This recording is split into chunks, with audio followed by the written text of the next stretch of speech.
My name is Gareth Holloway. I'm 57 years old, and I paid for a family that eventually stopped saving me a seat.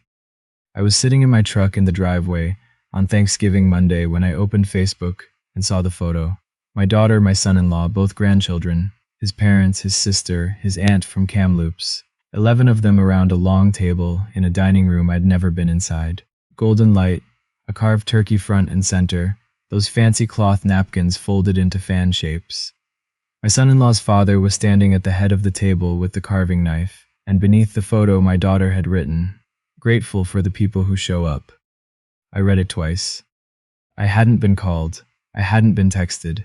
I had driven to a grocery store in Barrie on the Saturday and spent $340 on a turkey and 2 pies and a bag of Brussels sprouts. Nobody in that family actually likes, because it's Thanksgiving and that's what I do. The turkey was still in my fridge. I didn't comment on the post, I didn't call. I sat in the truck with the engine off and did what I always do when something doesn't add up. I counted. 11 people in that photo. 11 chairs at that table. No empty seat. No extra chair pulled from another room. This wasn't a last-minute thing. Somebody made a reservation, or somebody counted heads, and the number they came up with did not include me. I drove back inside, put the kettle on, and opened my banking app. I had 4 automatic transfers running. When I totaled them up on the back of a gas receipt, the number sat there and didn't apologize. Before I tell you what I did about it, take a second to like and subscribe, and drop a comment telling me where you're watching from. It helps more than you know. Now let me take you back to the beginning, because none of this makes sense without it. Marion died 4 years ago in March. Pancreatic cancer, 11 weeks from diagnosis to the end. She was 52. We'd been married 29 years. She was the one who remembered birthdays and kept the address book updated and knew which grandkid was going through a picky eating phase and which one was afraid of dogs.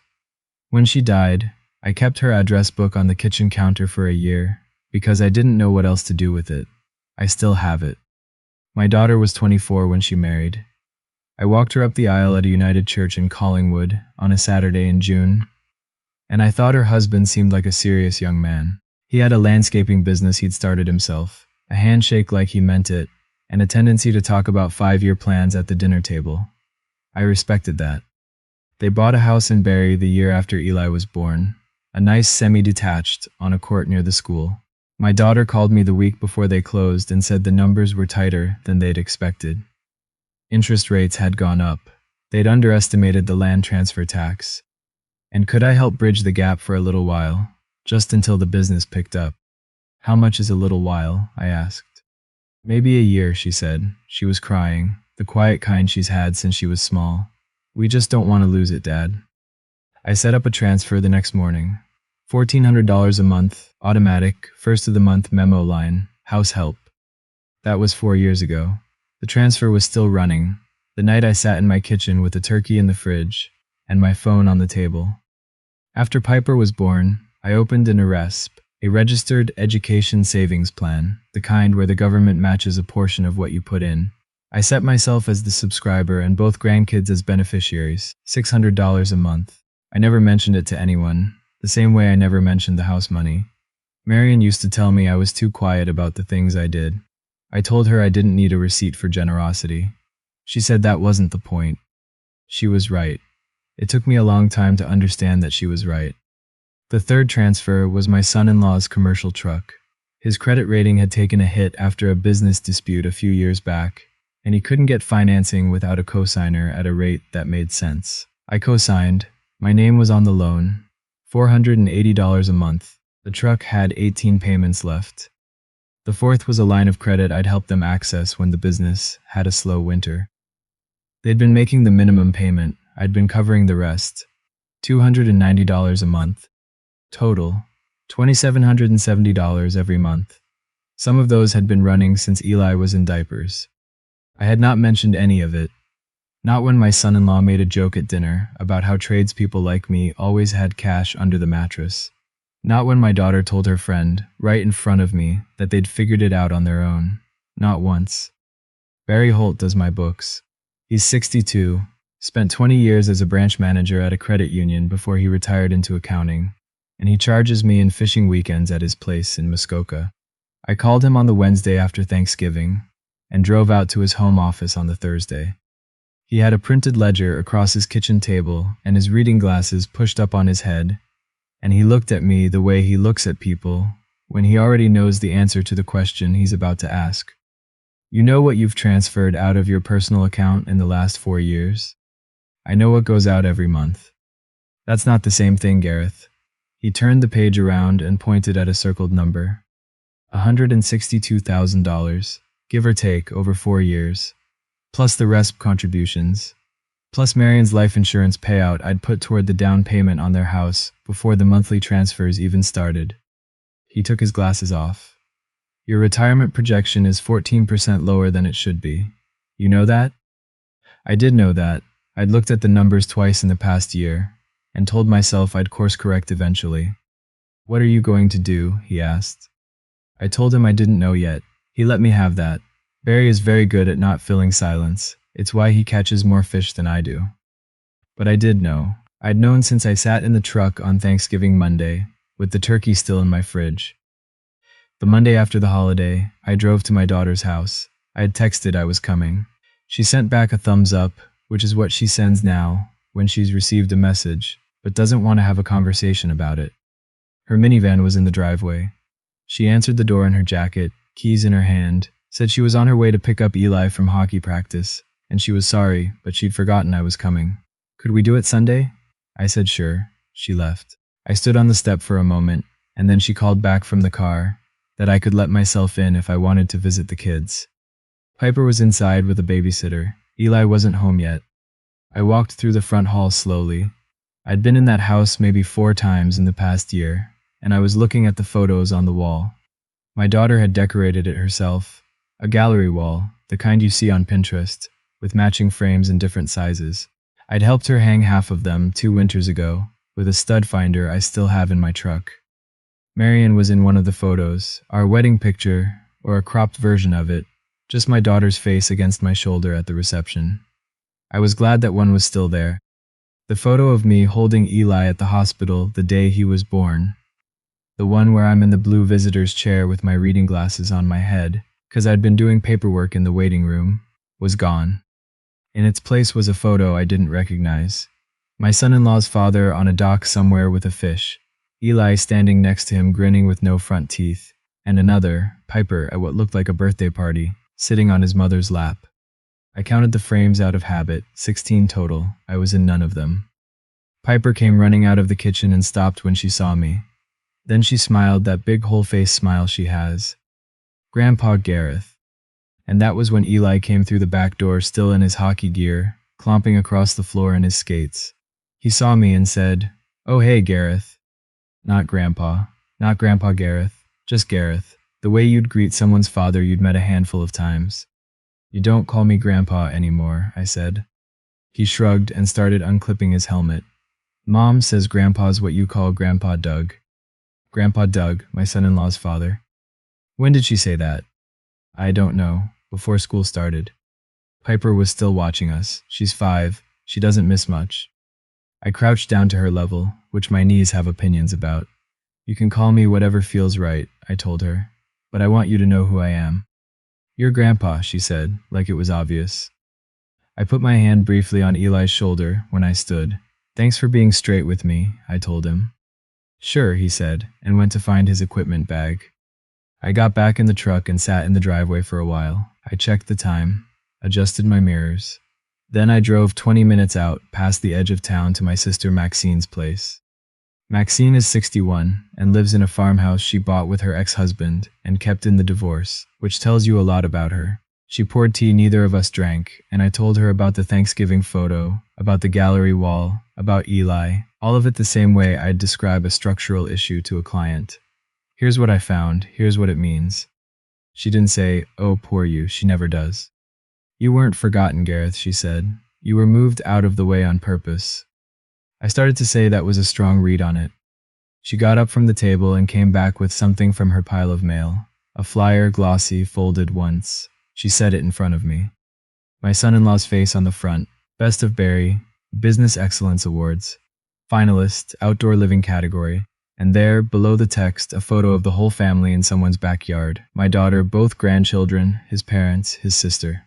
His father's hand on Eli's shoulder. The word community across the bottom, in a serif font. "Where'd you get this?" I asked. "It came in the mail," she said.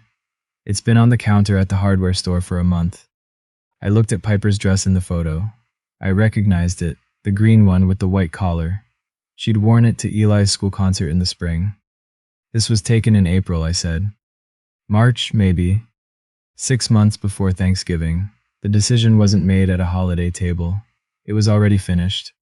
Maxine sat back down. "So here's my question. If they'd decided in March, why was the money still going out in October?" I didn't answer that right away. I thought about it on the drive home. Then I thought about it for 3 more days. On a Saturday morning, I called my daughter. It rang 6 times. When she picked up, there was noise in the background. Music, shrieking, someone calling out a name. "Dad, is everything okay? I'm kind of in the middle of something. I just wanted to say I'd like to come to dinner sometime this week. See the kids." A pause. "This week is pretty packed, and you know how it gets with everyone around. It might just be easier when things are calmer." I switched the phone to my other ear. "Do you know what Eli calls me now?" 3 seconds. Someone laughed loudly in the background. "Dad, don't make this into a thing. I'm dealing with a lot right now. I'm asking you a question. I've got to go. Someone's about to cut the cake." She hung up first. I stood in my kitchen. She hadn't asked what I meant. She hadn't said, "What does he call you?" She'd gone straight to "Don't make this into a thing." You only reach for that sentence when you already know what the thing is. My daughter had known. She'd sat across from me at Piper's birthday in the spring and known. That night I opened the banking app, and this time I didn't close it. I canceled the mortgage top-up transfer. The app asked if I was sure. I pressed confirm. I canceled the line of credit payment. Confirm. The truck loan I couldn't cancel from the app. Monday morning, I called the financing company and asked to have my cosigner status reviewed. They walked me through the paperwork. It would take effect at the next payment cycle. The rest I did not cancel. I want to be clear about that, because I think it's the part people get wrong when they hear this story. That money was never for my daughter and her husband.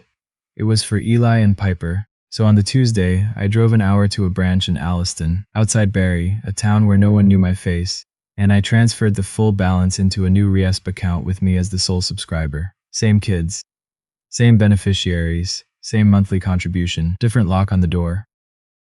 Then I sat in the parking lot and wrote my daughter a letter on paper, because a letter can't be deleted while you're still reading it.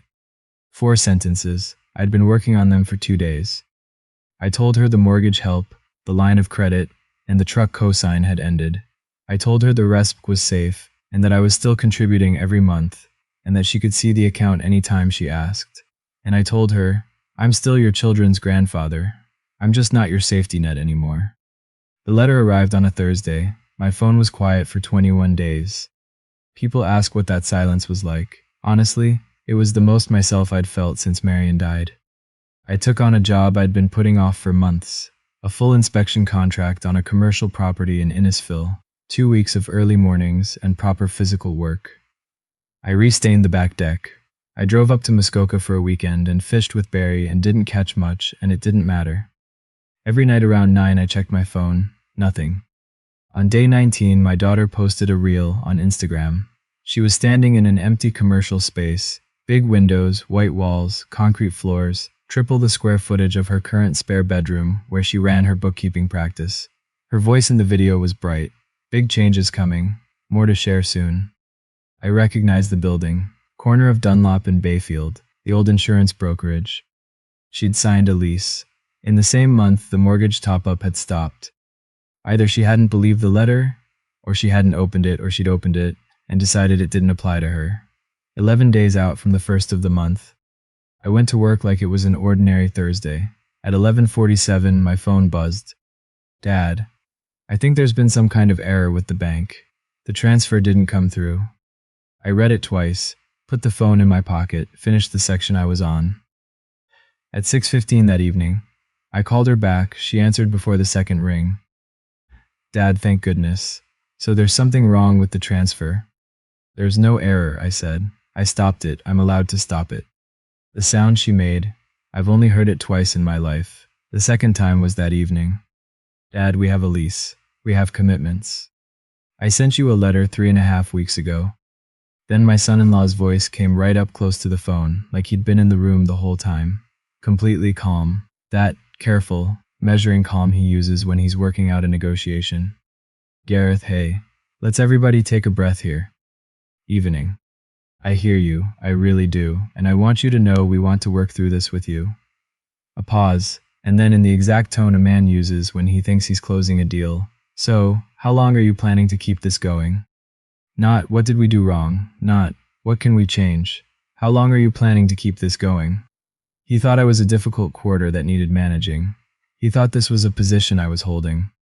Then he said the one thing he absolutely should not have said. You're hurting 2 little kids over a Thanksgiving dinner.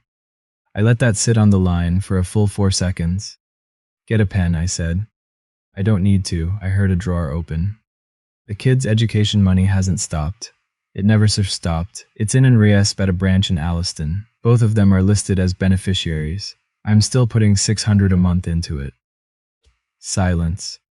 Balance as of last Friday, $43,800. Longer silence.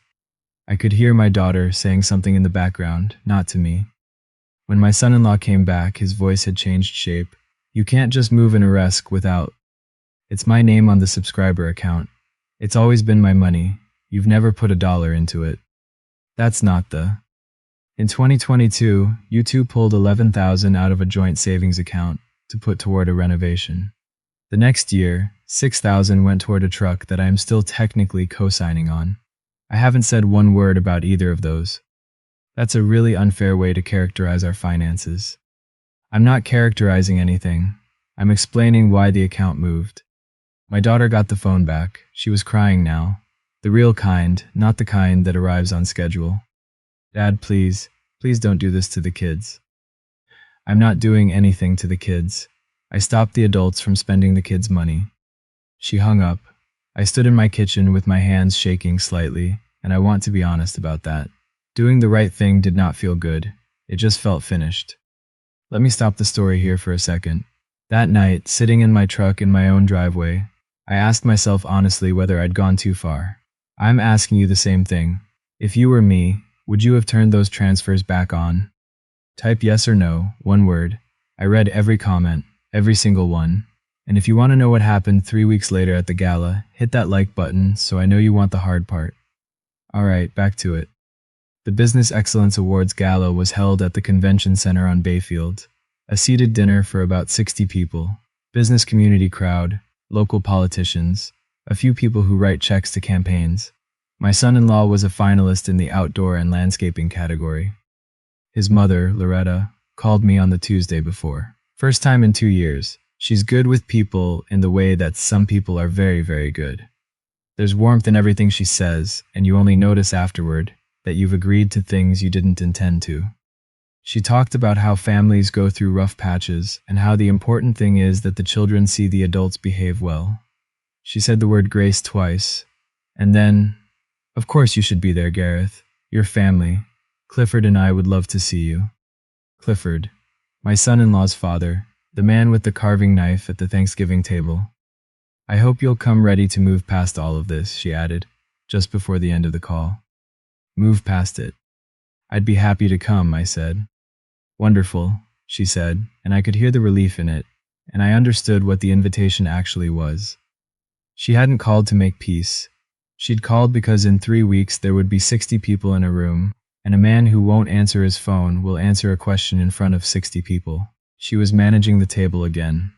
She just didn't know I had my own reason to sit at it. Clifford walked into my inspection office on an industrial unit on Essa Road on a Wednesday morning, 2 coffees and no appointment. We'd been in the same room maybe 30 times over 9 years. We'd never had a real conversation. He set a coffee on my counter and looked at me like a man come to settle something. Thanksgiving. Why weren't you there? I wasn't invited. He didn't move. Then he set his own cup down very carefully. That's not what I was told. What were you told? That you don't like that kind of gathering, that you prefer smaller things. He paused. She said it in the car on the way there, Gareth, on the way to the restaurant. I pulled out my phone and showed him my message thread with my daughter, the whole Thanksgiving thread. No invitation, in any direction, in any format. He was quiet for a long time.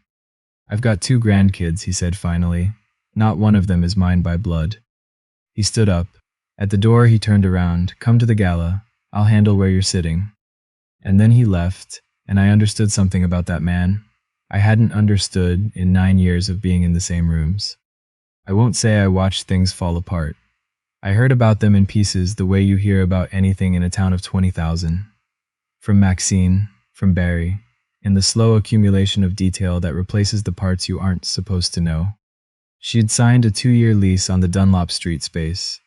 The first month's rent came out of a joint savings account she'd thought held around $16,000. It held 4.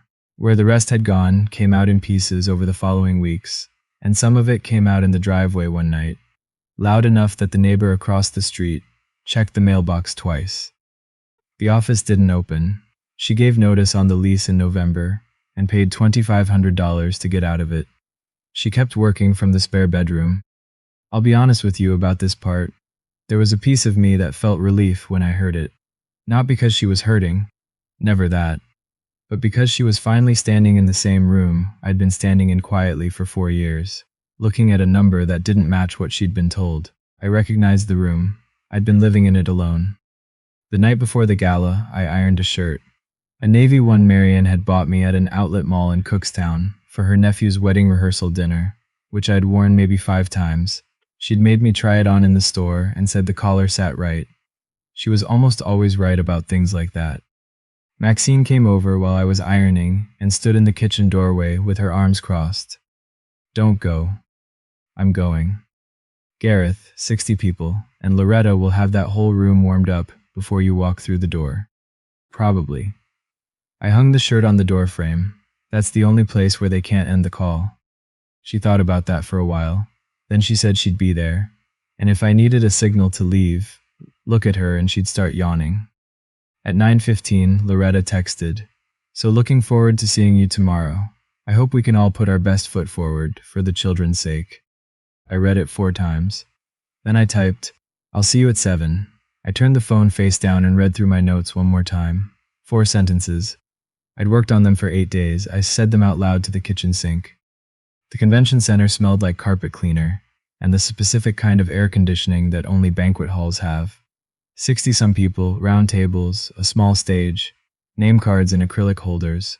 I was 3 steps inside when Clifford came across the room at me. He shook my hand in front of everyone. Held it a beat longer than a handshake needs. "Gareth, glad you could make it. Loud enough to carry." He walked me to a table near the front. My name card was there, 1 seat to his left. I watched Loretta see it from across the room, watched her look at the card, then at her husband, then at me. She set her own card down very carefully. My son-in-law was at the bar in a gray suit, talking to 2 men who had the look of people who write checks to township campaigns. He saw me when he turned around. His face did something small and quick. My daughter was at a far table. She'd gone completely still. Then Eli came threading between chairs from somewhere and stopped in front of me. "Gareth, how come you're up here?" 6 or 7 people heard it. I could feel the little wince move through the room. Clifford answered before I could. He didn't lower his voice at all. "Because that's your grandfather's seat, Eli." Eli frowned. "But you're a grandpa."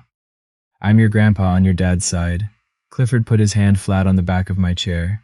"He's your grandpa on your mom's side. You've got 2. Most kids only get 1.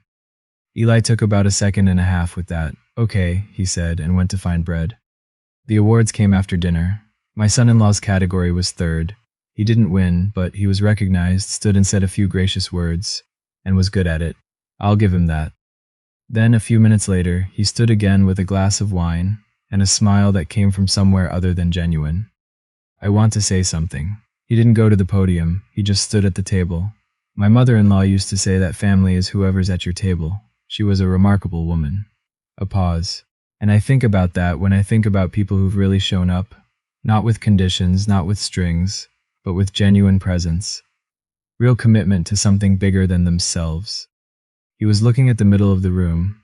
His chin was about 15 degrees toward where I was sitting. A few people smiled. A few laughed politely at something he added about community. I looked at Maxine, 3 seats down. She'd put her fork on the tablecloth without making a sound. I stood up. Could I borrow the microphone for a moment? In front of 60 people, Loretta could not say no. There was a short squeal when it changed hands. Somebody near the back said, "Oh." Then the room went quiet the way rooms go quiet when they sense something real is about to happen. I didn't take notes out of my pocket. I'd read them enough times. My name is Gareth Holloway. I'm Joanna's father, and I'm Eli and Piper's grandfather. My voice held. He's right, family is who shows up. I've been showing up for 6 years. Nobody was recording. I could see Loretta's hand flat on the tablecloth. For 6 years, I've covered the shortfall on their mortgage. I've carried the cosign on a commercial truck loan. I've been making payments on a line of credit, and I've been putting $600 a month into an RESP for both of my grandchildren. I paused. Last month, I stopped 3 of those. The 4th one is still running. That one belongs to the kids. I turned slightly toward Clifford. I wasn't at Thanksgiving. I didn't come here to make that anyone's problem. I'm not looking for an apology. I set my hand on the back of my chair. I just needed to be in a room where someone couldn't hang up on me. I put the microphone down on the tablecloth. I sat. 4 seconds. I counted. Then a woman at a far table, I found out later she was the principal at Eli's school, began to clap. Then the man beside her. Then most of the room. Not wild, not a standing ovation. Something quieter and more permanent. The sound of people making a private decision all at once. Loretta did not clap. She looked at the table. My son-in-law went out through the side door near the coat check. My daughter stayed in her chair. I left before dessert. I'd done what I came to do. She caught me in the parking garage, heels clicking fast on the concrete. No tears. That's how I knew we'd finally arrived at the real conversation. You humiliated me in front of people I know. I said my name, and I said what's true. If the true part is humiliating, that's not something I did. She stood there with her arms wrapped around herself in a parking garage in November, breath clouding in the cold. I taught him, she said. I waited. Ellie, it was me. She looked at the floor. His grandmother, Loretta, kept correcting him at family dinners, and Eli would look at me for backup, and She stopped. It was easier to teach him than to fight about it every Sunday. I know. You don't know what it's like in that family. Then tell me. And she did. Some of it. About the group texts she's on, and the ones she isn't. About not feeling like she has a voice in decisions that are supposed to be hers. About a conversation that spring where her husband had said something about what commitment to his family actually looks like. Words you don't forget. And then, because he's careful, he'd mentioned that his cousin does family law in Hamilton. She was 24 when she married him. I walked her up that aisle. Dad, are we okay? I looked at her for a long time. Not yet, I said, but I'm not done trying. She flinched. I let her have that. I'm not angry that you were afraid. I'm sad that you let me pay for the fear. I reached into my jacket pocket and gave her an envelope. Inside, the RESP account number, both kids' names, the current balance, and the phone number for the branch in Alliston. You can call them anytime you want. They'll read you the balance. You don't need me on the line. She held it with both hands. 3 weeks later, Clifford called me on a Tuesday evening. He sounded like a man who hadn't slept in a while. We had a fight, Loretta and me, biggest one in 30 years. I told him I was sorry. Don't be. It was 30 years overdue. A long breath. She's not cruel. She's genuinely not. She got it into her head that she was protecting her family, and after that, everything was just logistics. She can't see it as wrong because she still doesn't think it was. He paused. I can't fix that, but I can decide who sits at my own table. He invited me to a Saturday morning skate at the outdoor rink in Cookstown, where he takes the grandkids in winter.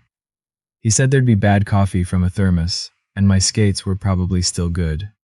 I said I'd bring a better thermos. That's how I ended up with a real friend at 57, which I hadn't thought was still on the schedule. My daughter separated from her husband in the spring. I said nothing to her about her marriage before or after. Not one word, and I'm not going to start now. What I'll say is that she learned how to say no, and she found out what it meant in that house when she did. The bookkeeping practice still runs out of the spare bedroom. It turned its first real profit in the spring. Small, a few $100s for the quarter. She called me to say so and was crying the good kind. I told her that was worth celebrating. Eli and Piper come to my place on Wednesday evenings. We do homework at the kitchen table where I used to balance the accounts. Then we go out to the garage.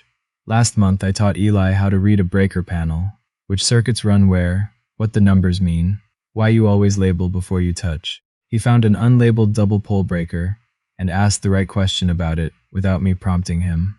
And the look on his face when I told him that was exactly the right thing to notice is something I'll carry for a long time. He calls me Grandpa. He has not once referenced calling me anything else. Piper corrects anyone who gets it wrong. The rest crossed $51,000 in the fall. I still put $600 in on the first of every month. I have told that number to 3 people: Barry, Maxine, and now you. Canadian Thanksgiving came around again in October. I drove to the grocery store on the Saturday. I bought a turkey, 2 pies, and a bag of Brussels sprouts that I knew nobody would eat. But that's how we do it, and I wasn't about to change that. At noon on Monday, my phone rang. Eli's face on the screen, too close to the camera, one nostril taking up half the frame. Grandpa, where are you? Mom says it starts in 20 minutes. Behind him I could hear Maxine's voice, Piper shrieking about something, the sound of a kitchen that was actually in use. I made it in 14 minutes. 6 of us at my daughter's dining room table. Her, the kids, Maxine, Clifford, invited separately, on his own account because he'd earned it, and me. There was a folded paper on my plate.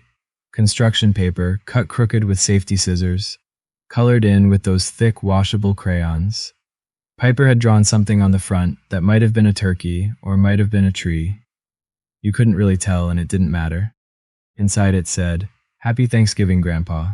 We saved you the best chair." I looked at the chair. It was at the end of the table closest to the kitchen.